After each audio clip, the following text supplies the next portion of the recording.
Bawal na sa Kalayaan, Palawan ang ambassador ng China matapos siyang ideklarang persona non grata ng lokal na pamahalaan doon.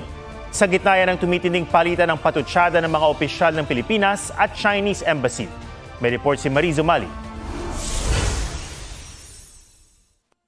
Ang mga karikature na ito ni Chinese President Xi Jinping sa isang speaking engagement ng Philippine Coast Guard spokesman for the West Philippine Sea, Commodore J. Tariela, naging mitsa ng kaliwatkan ng patutsadahan ng Chinese Embassy at mga opisyal ng Pilipinas. Umabot na ito sa usaping pagdedeklarang persona non grata kay Chinese Embassy Deputy Spokesperson Gu Wei.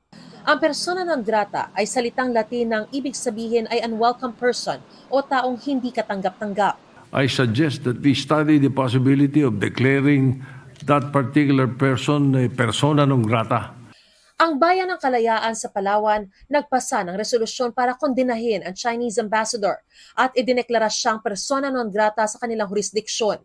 Matatagpuan ang Kalayaan sa West Philippine Sea na inaangkin ng China. Tugon ng tagapagsalita ng Chinese Embassy sa Pilipinas na si Ji Lingpeng. Tanging ang Pangulo lang ang may kakayahan na magpaalis kay Ambassador Jing Quan. Kung makakatanggap daw ito ng abiso mula kay Pangulong Marcos, agad daw lilisanin ni Ambassador Jing ang Pilipinas ng may pagmamalaki at dangal na nagawa niya ang kanyang tungkulin sa kanyang bansa.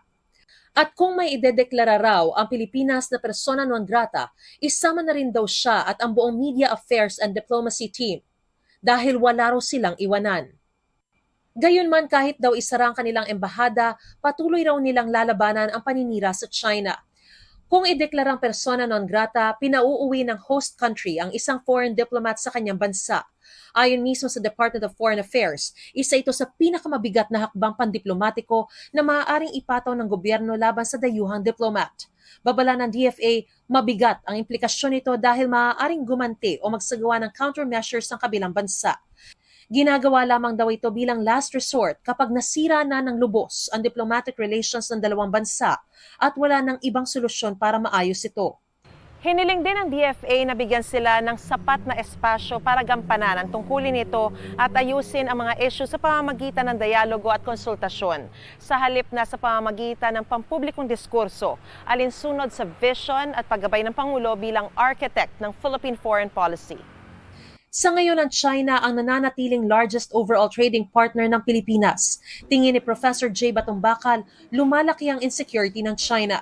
Kaya sila galit na galit sa Pilipinas dahil ang Pilipinas ay obvious na mas maliit sa China in terms of its economy, population, and political influence, and yet nangangahas siya na tumindig laban sa China. Pwede pa rin naman daw humupa ang tensyon kapag tumigil ang magkabilang panig sa palitan ng patutsada. That's one way na para ma-de-escalate. Sige, you've said your piece, stop muna.